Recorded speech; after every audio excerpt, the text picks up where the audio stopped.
We have a major problem with how we ramp new account executives.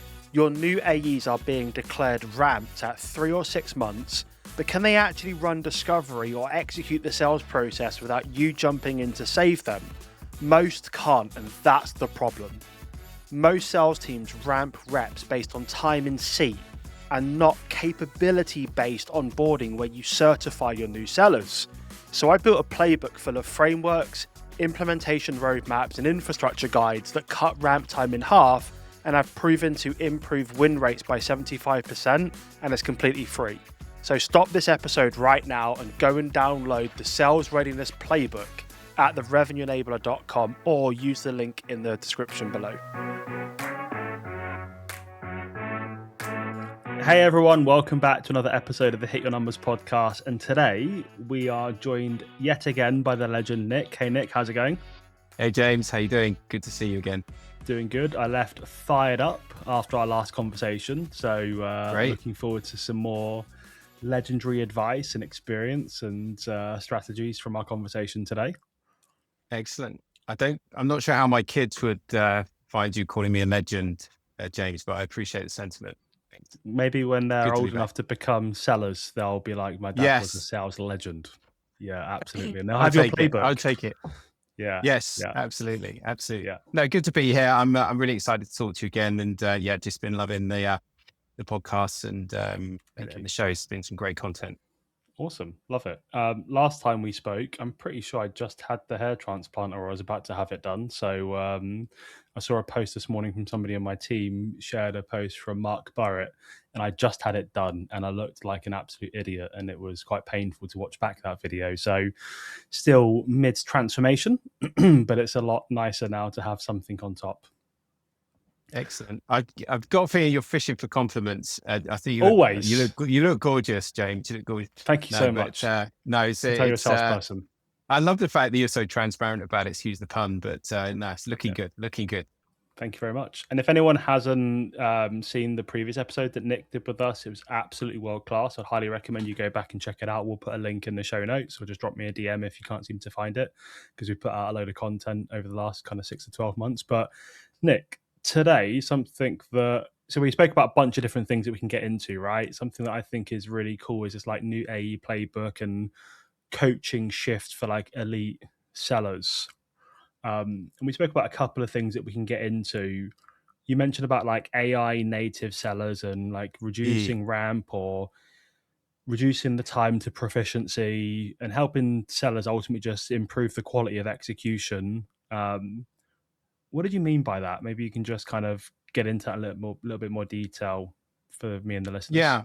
Yeah. So I've had the pleasure of being in a lot of organizations that have gone through M&A, and at times it was really, really painful. And there's one thing that is really front of mind for me, and that's the focus on the signals, right? And the signals are very much about where you should have your focus at any point, any week, any month, any year, right? That just gets you to where you need to get to. And so the distractions that come from a lot of transformation, especially with organizations that are going through that M&A, it can be really problematic. And that could be anything, right? It could be a change in sales leadership. It could be change in somebody new to the team. You might be building the team. You might have, challenges with an individual that you've got in your team. All of those sort of distractions really lead you to kind of get off track, I think, quite quickly and quite easily. And so I think we covered before the sort of looking back at the quarter, right? So if you play out, how do you want to finish your quarter? What are your aspirations? What are your goals? How are you going to get to your target? And you think about the behaviors and the operating cadence right at the start of the quarter. It's just really important to set that out right from the very start. So I think in terms of the layers, for me, there's 3. One is the strategy. So what is the strategy is going to, mean that you're going to execute on your territory plan and, your overall focus for the quarter. That should be broken down into the month. And then you've got really your operating cadence. So what do you need to do throughout the week that are non-negotiables? And that's balancing PG to moving deals, right? They're probably the 2 key elements. And then the third one is the granularity of like, what is the coaching that's required in order to get you to those outcomes? And that's very much about setting clear guidelines around one-to-ones, having as much input to your manager, or as a leader, having as much input into your AE that you deem is necessary at that time. I can talk a little bit more about those signals, but that's fundamentally what I mean by that. A lot of it is sort of principle building, but that's really foundational for me. Yeah. Yeah, 100%. So we started working with a pretty big organization recently. They sold last year for just over $1 billion, and the CRO said to me, "It doesn't really matter how good our strategy is if we don't have the sellers to execute it. It's a massive PDF somewhere that doesn't become realized." So I think a Yeah. lot of people just get stuck up on like building this massive strategy.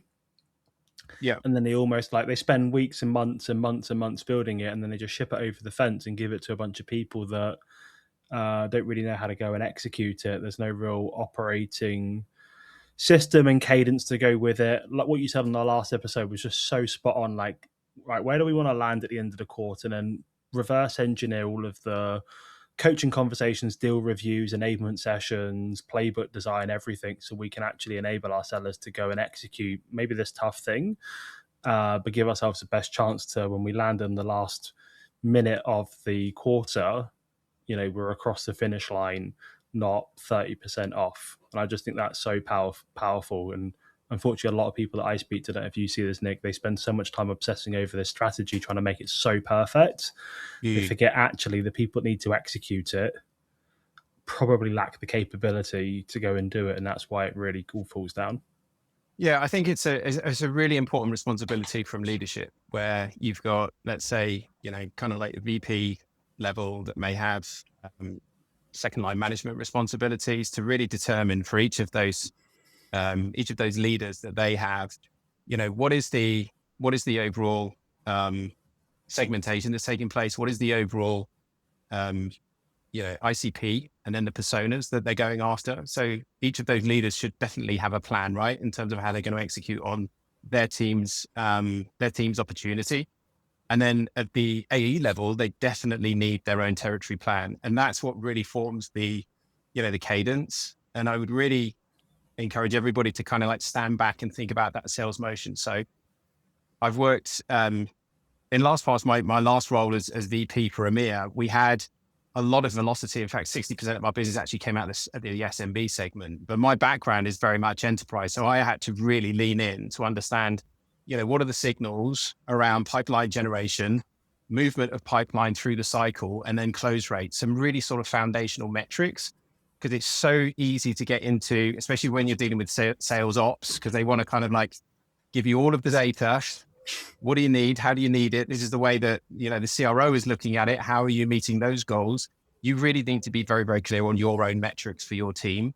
And I think, be very clear and purposeful about the segment of what you're running at, and just work out what those key metrics are. Keep them super simple, and then just use that as your rhythm for each week. And that should really build out the, the overall pipeline movement that tracks to the goals. And you can call things out quite quickly when you start to see that. And as you track through, the day, the week, the month, and the quarter. Yeah. And have a scorecard of what good looks like, right? If we don't have anything, we're benchmarking what we believe excellent to look like, then how are we going to have those tough but important and must have conversations with our sellers or our frontline managers to say, hey, this is what we're setting up for success with. This is where you are. Why do you think there's that delta? Like, are you self-aware enough to diagnose that? Because if you are, I can do great things with you. If you're not, then we need to have a different conversation around stepping back, and you need to take a moment every now and then to look from the outside in and try and figure out why that's happening. Otherwise, you'll just keep spinning your wheels doing the same thing and nothing will ever change, and you'll just start pointing fingers when actually really you need to look inside. So I think that like self-reflection, self-aware piece is key. But when we run programs, we end up having to build a lot of the scorecards for people because they generally have never seen one before, don't know what one looks like. And that is kind of mad, really, when you think about it and the type of organizations we're having these conversations with. But it shows maybe some of the immaturity and some of the stuff that you're talking about, which I would say is pretty critical to running a successful sales organization. Do you know what I've been thinking about a lot recently? I've sat in just so many QBRs where there's been just so much data that's been just, representative of either the sales leader or the division, whatever it might be. A lot of those scorecards, I think, they can become really, really confusing for the audience. And so that simplicity of what I just referenced in terms of like, know your core numbers. And even if you just break it down to something foundational as PG, deal movement, weighted coverage of pipeline against the goal and close rate, then, for me, you don't need a QBR, right? In order to drive velocity. And I think that's where, working for a PE-backed organization, it's got a lot of structure, a lot of operational rigor versus a VC-backed organization that I'm working for now. Speed and velocity is so important. And so, I kind of, especially with the tools that we have now, I kind of like, I don't know, get a little bit of an itch if I've got to sit down for a pace go through a QBR.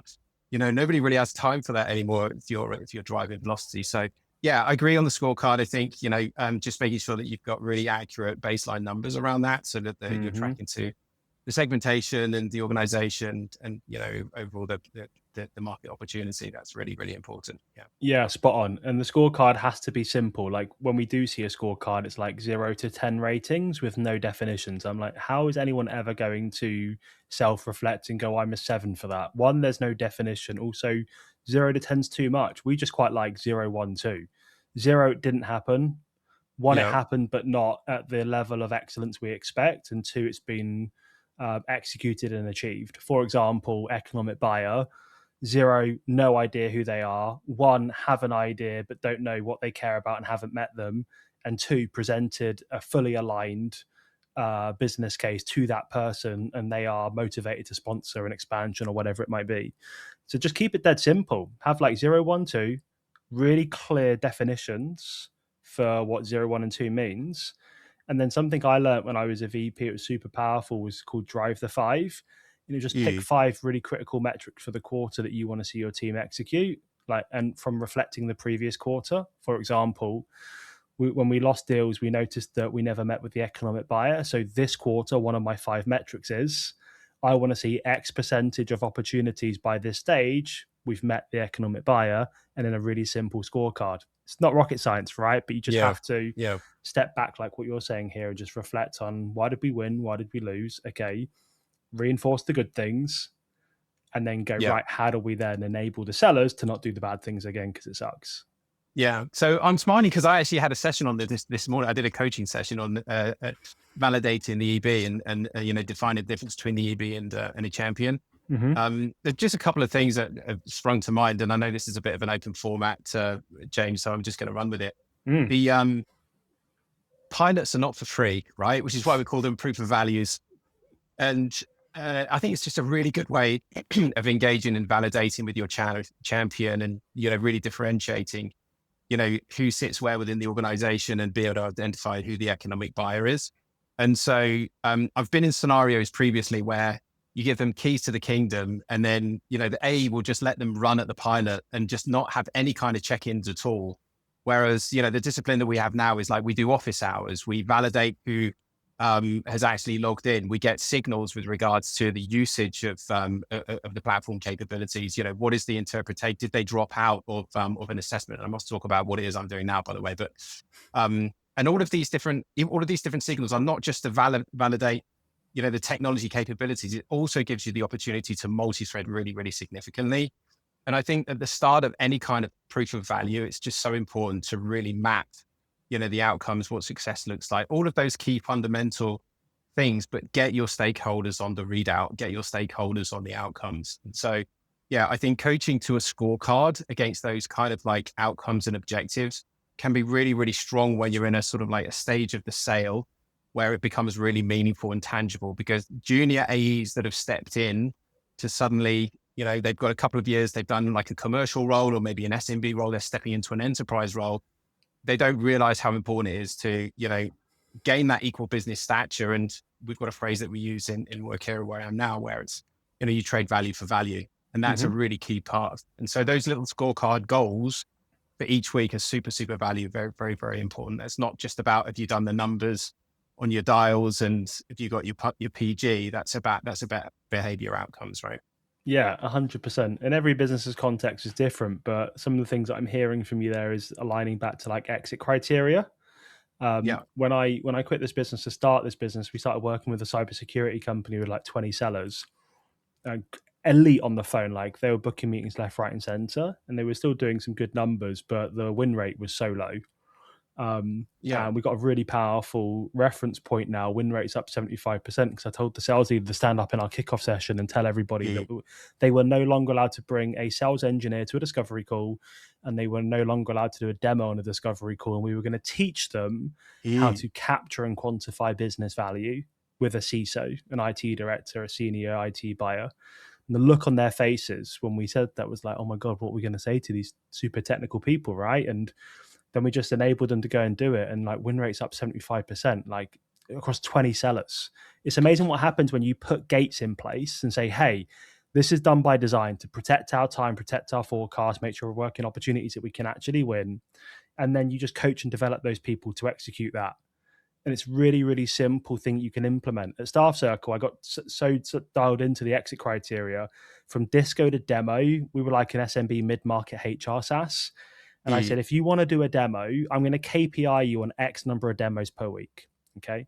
And some of this stuff went into the comp plan to drive behaviors. And I said, Yeah. let's say, for example, it's 5 demos a week. But to do 5 demos, you need to do this discovery call. And afterwards, you must send this email. And this email has to outline the critical business metrics that are suffering without having Staff Circle in place. If you can't send that template, you cannot physically move that deal from stage 2 to stage 3 or whatever in HubSpot, which means you can't do the demo, which means you won't hit the KPI. And again, it sucked at first because they were like, oh, like, I've got to learn how to do this. Obviously, we did some enablement, but then we just exploded. Like we just literally just started shoving anything and everything into close one because we Yeah. started to uncover value, and then our demos Yeah. got tighter, our business case got tighter. So yeah, I don't know if you see that a lot as well, but just such limited documentation around like gated exit criteria, not to be difficult, but to help the salesperson, the business become better at forecasting and running the sales process.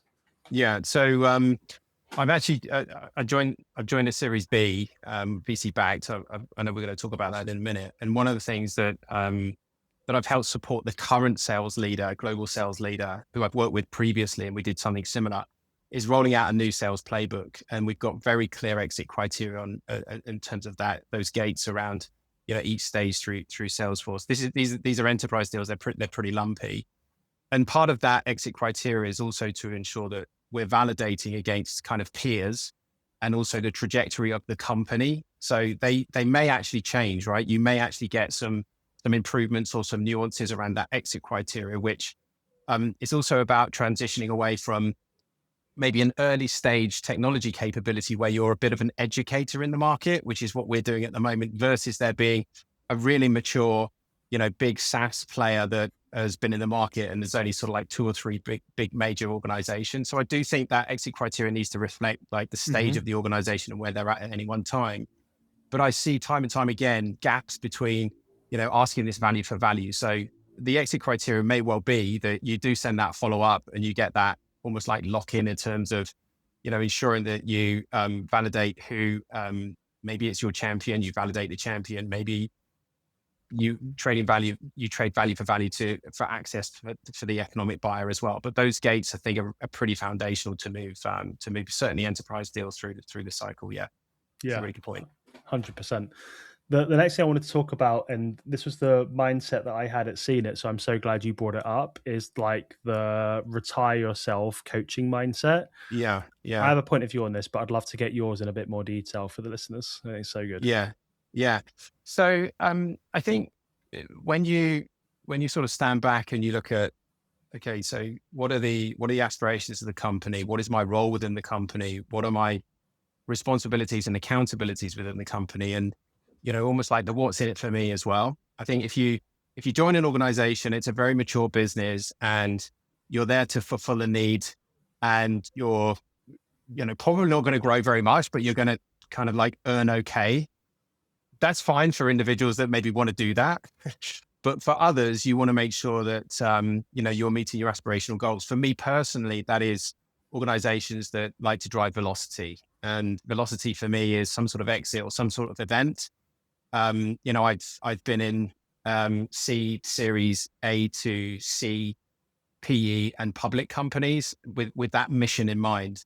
And in order to have that right mindset, you've got to be in a situation where you're able to be extremely dynamic in the way that you look at the opportunities within those companies. One of which is, if you're going to build out a team, you're going to do it, in a very disciplined way, and to the point where actually you may need to bring in a manager to lead that organization. So that's really the mindset that I have in just ensuring that, there is this transitional period that needs to take place.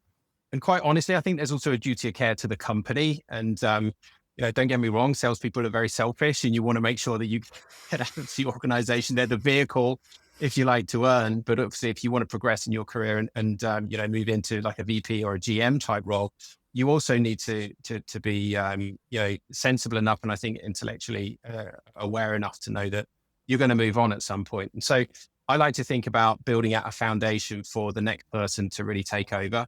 I heard a really good podcast earlier this year, actually, where there was this framing that was done around, actually, my career is only each quarter. So a bit aggressive. If you think, okay, I'm only in this role for another quarter, what is it that I need to do to demonstrate my value? A lot of that is making sure that you're not actually running deals for your team, that you're not actually, in the weeds and getting in the way, and you're able to step back and you can drive enough velocity to know that actually you can recruit and hire if you're making those AEs hum. And so it's kind of almost like back to the initial principles that I spoke about, because there's skills, behavior, and accountability is like the way that I like to think about it. You've got to ensure that, there's product certification, there's capability certification to be able to ensure that the value is really being driven right from the very front line. You have to keep that in check. And so that's really the first responsibility. The second one is just making sure, and again, it's back to almost like that weekly cadence, making sure that operationally the AEs are actually delivering against the expectation. And that comes from them, and that comes from the playbook, right? So they really need to be adhering to the playbook. Every organization should definitely have a playbook, right? In terms of how they want to operate their sales organization and how they're going to go to market. And then the third one is, you're personally accountable for that team. And if you get to a point where the team is consistently hitting their numbers and it's operating in such a way where you're refining it, and maybe you can take on more responsibility or more projects, that's the sort of time in which you could reflect and say, okay, well, I'm more of a servant leader now. I've built out that capability. Somebody needs to really step in to come in and run the team. I know that was sort of super high level, and there's obviously very specific kind of ways of being able to kind of like document and administer that. But fundamentally, that's really the principles that I work to. And a lot of that has really come from running multidisciplinary teams, right? So an SMB motion is very different to a mid-market. That's very different to, an enterprise organization. And trust me, that sales cycle is very different in Germany to what it is in France, to what it is in the UK. And so culturally, you've also got to be very, very acutely aware. It's not just getting the rhythm and the operating metrics right. It's also ensuring that you're really culturally aware. And for me, that really comes from having an acute awareness of what high performance looks like as well. Yeah, 100%. I wrote down a couple of things as you were speaking there, but I really liked you are personally accountable. I had a really good guy on one of the boards of the companies I was working at when I was a VP, so an NED, and he sold his business for mental money. And he would always give me the brutally honest feedback that I actually needed to hear, but other people wouldn't kind of give it to you. And what it sounds like you're saying there is something he said to me whenever I was going through he gave me such unbelievable advice, but he was like, when the team were doing really bad, he said, this is going to hurt, but when the team do bad, it's a reflection on your leadership. It's not 100%. Their fault. Yeah, it's yours. You hired the wrong people. And if that's the case, then we need to sit down and figure out why you can't recruit very well.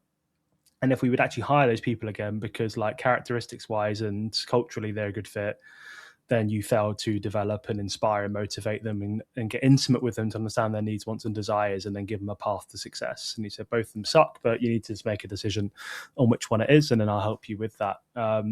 So yeah, you are personally accountable, like a parent. My like view on the retire yourself mindset when I was at CNET was, again, some advice that this guy gave to me was I didn't have any kids at the time. I do now. He's 2.5. I've got a long way to go. But he said one day you'll have kids and you're going to spend 18 years making them into a great person and helping them to get ready for the big bad world. And then at 18, they're going to leave. And your job is to make sure that when they leave the nest, they are ready to survive. And he said, sales leadership is really similar. Your job is to make these people the best versions of themselves. So from a retirement perspective, when I quit my last business to start this one, my point of view walking into that business 11 months prior was, how do I get these people to a stage where they don't need me anymore? Yeah. Because when I joined, I was jumping on the forecast call. It was, I still close with the sellers. And one of them was like, oh, that should be in the bin. That one should be in closed lost. I'm like, these are committed deals, dude. He's like, yeah, they've not spoken to me for like 6 months. That was the state of things, right? And when I left, the one-to-ones would start off with things like saying, hey, James, I know exactly what you're going to say. I also listened to the call with IBM. This is where I think I did a really good job. I dropped the ball here. This is what I'm probably going to do about it. And we were super aligned because they learned to look through the lens the same way that I did through those intimate, engaged one-on-ones and coaching conversations in a safe space. And they became really self-aware around what they need to do. And they became personally accountable for the outcome. Yeah. I think there's two things, actually. One is that I think when I think about servant leadership, it kind of almost sounds like I'll do anything that I can to make sure my AE is successful. It's like, of course I will, but I'm not going to do the job for them, right? That's about the accountability. We are in an age where there is just so much innovation that's taking place. I think, one of the sort of foundational things for anybody with any career, to be honest with you, is like, what gives you the energy, right? What gives you the energy to get up in the morning and run at whatever it is that you really enjoy doing. And for me, it's actually working with really curious people. And you get a ton more, right, from youth, actually, than you do from like all the knowledge that that might be around you in your peer groups. And for me, that's the energy that really strives for, that helps me strive to make them better, right? So it's like, kind of like first, let's call it the month, not necessarily the first 90 days. There's no such thing as a silly question, right? Or a stupid question. It's that kind of curiosity that helps me build my knowledge and my intellect as well. And certainly joining a new organization quite recently, there's some very, very talented, very, very young people. And so I kind of like think of it almost like a little bit of a flywheel. And my line of questioning around, helping them get better is to really dig in using kind of like open curiosity. And I kind of share that with a little bit of vulnerability as well, where it's like, I don't know it all, help me understand. And if you take somebody down a path of like phrasing, but what would you have done differently? How do you reflect on how that call went? Where do you think the gaps are? And that kind of like rhetorical open line of questioning is definitely for me, just the core traits of servant leadership and servant coaching, where you're helping that person get to that place so that you can set the foundations, right? Don't get me wrong. You need to have the rigor and the discipline, and there's got to be the detail. That's really, really important. But I think having that relationship where you are very intentionally looking to elevate them based on the way that you're running your business. Let's be very clear about that. It is hierarchical, whichever way you look at it. But that, for me, you get the best out of the performance of your team. Yeah, totally. And unfortunately, I think some of the problem that revenue leaders have, I've noticed this more so in the line of work I'm in now. Some of them genuinely think they know everything. And that's super dangerous. Super dangerous. As soon as you get into that mindset where you think you know everything, you've got nothing else to learn because the game's always changing, you're just going to start to become a dinosaur. Yeah. I think judgments are really easily made as well. I think, there's dictated leadership, certainly in traditional sales companies where it's a very, very hard line. I mean, you and I have worked for bosses like that. It's like speed and velocity and high performance. It does require tension. It does require a lot of stress. You've picked a performance game, right? That's the thing. So there's no shirking away from that. But, to be able to elevate your team to make sure you get the best out of them, there's a certain way that I think you should really go about, the mentorship and the coaching and the rigor that's needed. Because they're going to want to fill your shoes at some point. Not everybody wants to go into leadership, but I understand. But, ultimately that's about replacing yourself. Yeah. 100%. Nick, you said something a minute ago which got me thinking about something we also spoke about, was around proficiency. Yeah. And like verifying, certifying capability. Talk to me about like that importance in your roles in the past and the roles for the listeners at the first line, second line, third line, like the ultimately the sales leaders. Yeah. And so I think if you are in a situation where you're taking on that responsibility and it's new and you don't have a leader to follow and there's not a playbook or a rule book, and you really require, a great deal of tenacity to really work out where you should start, what is it that you should know, and how do you really progress in that function. And are you being promoted to a manager's role is a really good example of that.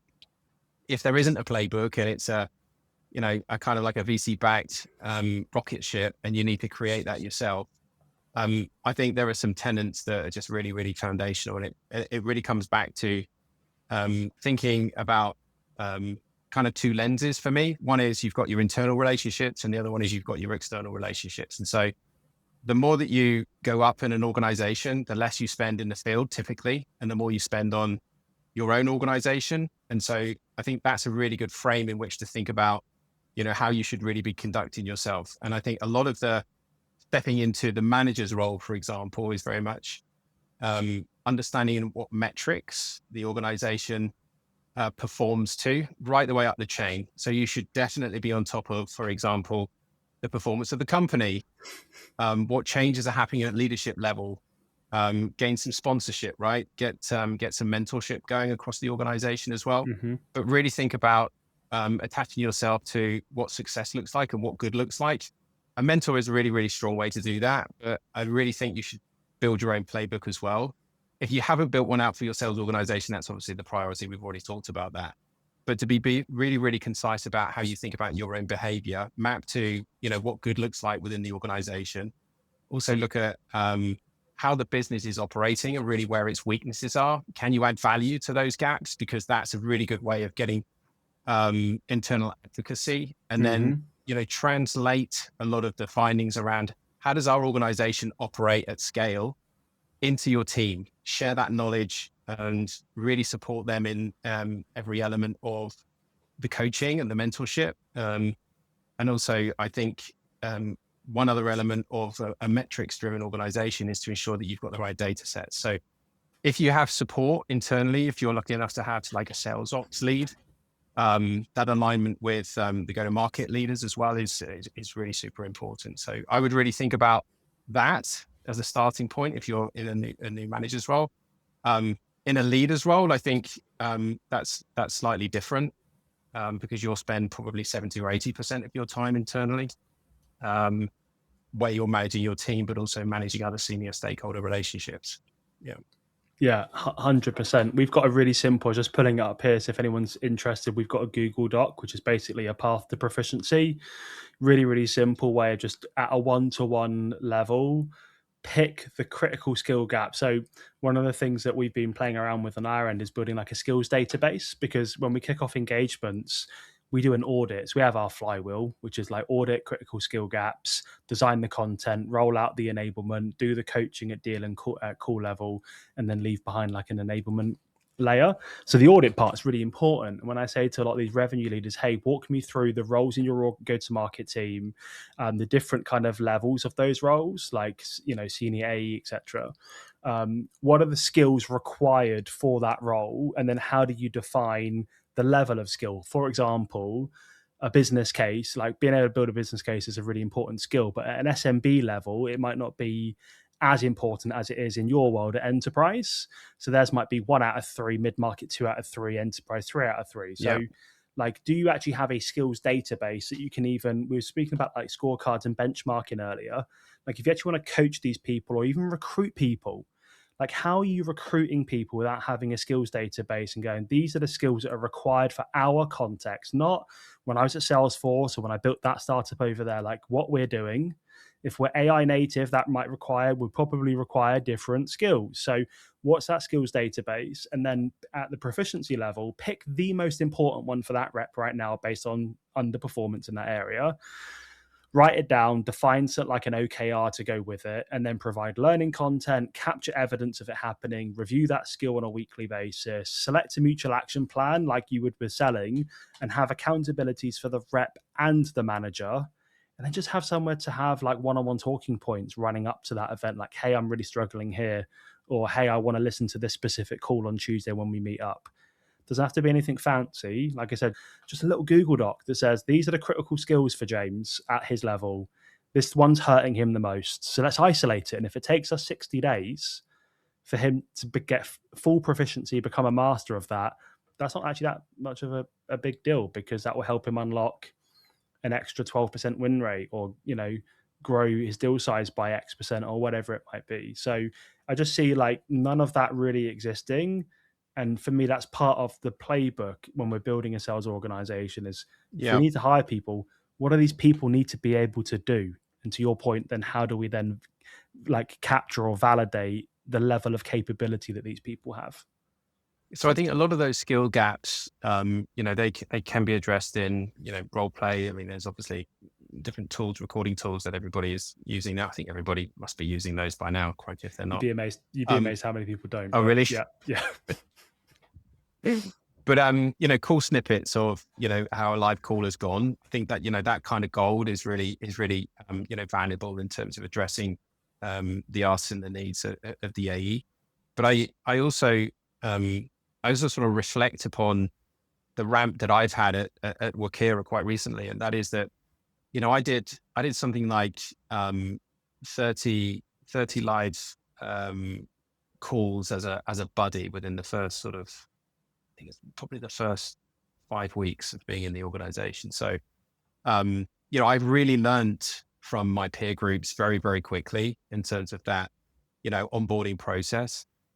I think skill gaps they're a point in time, right? And you kind of like find a situation where somebody hasn't performed for whatever reason. There may be other things that are going on that actually affects their performance as well, but it very, very closely linked to the behavior. So have they prepared properly for the call, for example? You may know that they can actually deliver a really strong articulation of a demo or the technology capability, but they may not have been prepared, right? They may be talking to a completely different persona. And so I think skills can be inferred, which is actually ironically one of the reasons that I joined Workera, because that's what they do. But I think identifying the skill gaps and then applying the training to it, certainly in terms of that coaching element, it's just really important to document and keep that as just a standard tenet for any team.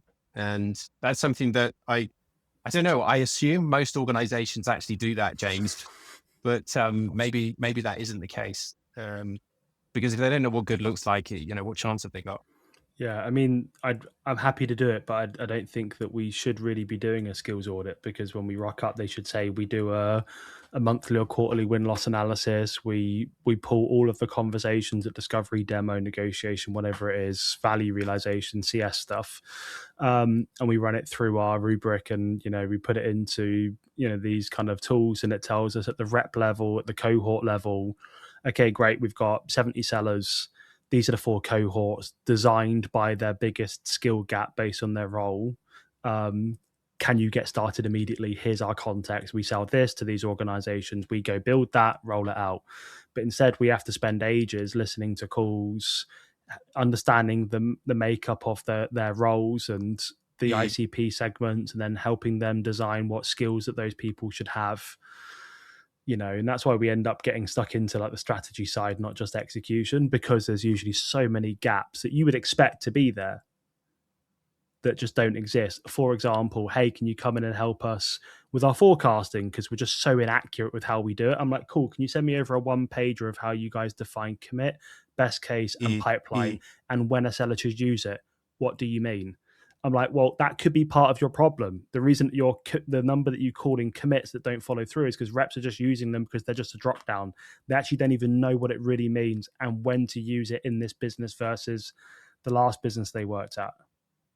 So that's a really good point, actually. And I know that we sort of skipped over the rigor of a working week, but for me, I think that there are, probably three key meetings that would need to happen for any sales leader of any kind of, professional representation. One is the one-to-one coaching, not necessarily a one-to-one coaching session every week for a top enterprise seller, right? If they know what they're doing, and that's kind of trust 101. But any of those A's that are really struggling, that one-to-one coaching should be really, really well prepared for. It should be really drilled. It should be very, very simple. It's like one objective, one goal, really, really focus on that in terms of the rigor. It's not a forecast call, right? Because I see that so many times where it's like, it ends up being a deal review. The AE ends up justifying what they've got in pipeline. It's like that you're not actually coaching anything. I think that's a really clear definition between the two is just absolutely foundational. And that is the second meeting where, you've got your forecast call. It's just so important that the A's and the team understand that that's their responsibility to the business. It's not even the sales leader, quite honestly. It is the sales leader, of course it is, but it's to the sales leader's responsibility to the business. And so that's just a professional representation of how you manage your time and manage your organization. And then the third one is just being accountable to, really where you spend your time. And for me, I think that's, that there's two things that I'm seeing around that at the moment. And that is that there's so much virtual selling, especially with, enterprise organizations that are global. There's just less time that seems to be spent on site. And I would really make sure that for any enterprise sales organizations, they're really, really getting in the car, or they're getting on the train, or they're getting on a plane, and they're spending as much time as they can. I was fortunate enough to be with our CEO a couple of weeks ago, and we did a little bit of a roadshow, and I ended up in a very large global consulting stroke accountancy firm. And we literally had 2 hours. The meeting was fixed. The agenda was really well prepped for, and we met a very senior stakeholder. By the end of the 2 hours, we'd actually had a bite to eat with them and met 3 other people from different lines of business that he'd introduced us to that were immediate advocates that we would have never got on the phone or got on a call. And so that was just gold for being in the room. And I think for any enterprise seller, I just can't emphasize enough how they should really be monitoring about where they're spending their time and being in front of people, especially at this particular time. Yeah, we say this all of the time. It's so spot on. Like at BT, when I was at BT, you was actually KPI'd to, you had a company car and they expected you to go and spend money in the car. And you were KPI'd at like 2 or 3 meetings, at least out in the patch, with people in their offices. And it's so true when you're in the boardroom or you're in a meeting room and you frame something in a way that you need to get somebody else engaged. They can just look through the glass window and go, well, John's actually over there right now. Let me just see if I can grab him for a second. That wouldn't happen on Teams. It would be like, oh, John's, green on Teams. Let me just dial him in. They'd be like, well, I'll chat to him when I see him next, and then I'll let you know. But people are they complain that they don't have time to go and do face-to-face meetings, Nick, and that's just because they don't qualify out enough. So they're just sat there spinning their wheel. Yeah. It's always a prioritization thing, right? You've seen all the excuses. Yeah, of but course. people are like, we could never go out and meet customers face to face because like we wouldn't have any time to make calls, etc. And I'm like, well, I bet you I can just cut probably 60% of your pipeline out because it's unqualified, and I'll save you hours and hours every week. So I think it comes back to the bit you said right at the very beginning: strategy, operating cadence, and then coaching. If you're coaching your sellers, you're using the scorecard on what good looks like. You've got your exit criteria. Your reps shouldn't be drowning in opportunities unless you're working for one of these hyperscale companies where every man and his dog wants to buy your thing and they want to buy it now. It's not the case for most of us, or what we think it is. So I think it's just coming back to like being really, really strict on what matters and embedding that with your team.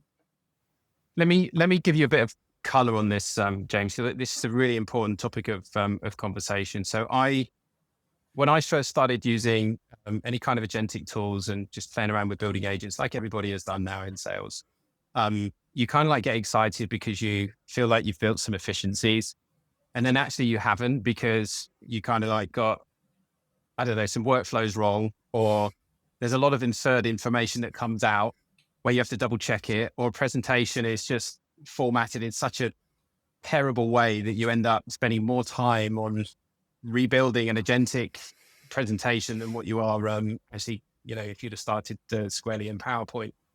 For me, I think having a real level set on the operational cadence and support that you get from certainly agentic tools is just absolutely foundational now. And if I think back to the time, and I've been around for quite a while, where it was literally sort of a yellow pages or you'd literally be kind of knocking on doors, it's just such a different dynamic now. And so a couple of ways that I like to use these tools and capabilities is just to ensure that, you know, me and my team are just so well prepped for a lot of the discovery that takes place that you can actually block time out for outbound, right? So for those meetings that, you know, it might be a discovery call, but you've got all of the really, really important contextual information from your CRM, from Gong, from Granola, from all of the internal applications.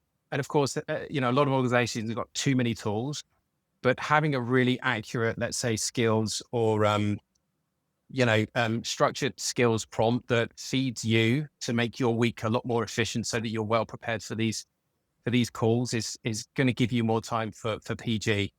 And I don't know how many organizations are doing that at the moment. I'd really encourage everybody to look at a lot of the agentic tools that are out there are actually talking about improvements around GTM. I know you're pretty well versed in terms of building out agents and agent capability. I know you've got AI James, haven't you? I've got too much AI. I need to sell it. Some of it. But for me, I think having all of the contextual information before I speak to anybody externally, there's just no excuses anymore, right? And so that for me is just a significant efficiency gain. Yeah, 100%. Anything that's like top of mind advice that you'd give to the listeners based on everything we've spoken about today and even in our last conversation that they can take away, like one thing that would be, you know, could be transformational or push them in that direction? So I think less is more. We haven't talked about no, which is another thing that I think we wanted to have a quick chat about as well. And I've been doing some coaching very recently and been in a few scenarios where the AE is always giving more and giving more. There's no real equal business stature as such. And it was very much more about fulfilling the needs of the buyer rather than having that equal business stature. And I think that is something that everybody can learn from. So, you know, think about when you last said no. Because it's so hard, right? Enterprise sales is really, really hard. So, you know, everybody gets excited about moving something along to the next stage. That would be the first thing. Really, really continue to focus on equal business stature, because if you really know your capabilities in your product and the value positioning around that, then you should have a high level of confidence that if you partner with that organization and you're well drilled and well prepped, they're going to see value in what it is that you're doing. And so I really, really suggest that everybody really thinks about trusting themselves to get to that point.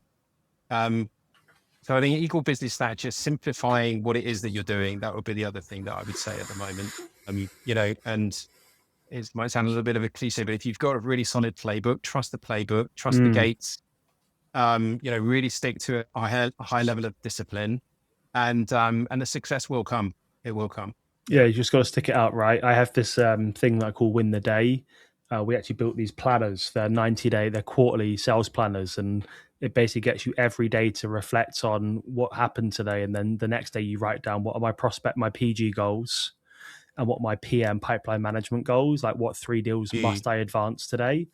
And then at the end of every week, there's a section reflection. You just basically at the beginning of the book, you write, what do I need to achieve this quarter? What are my 2 key goals?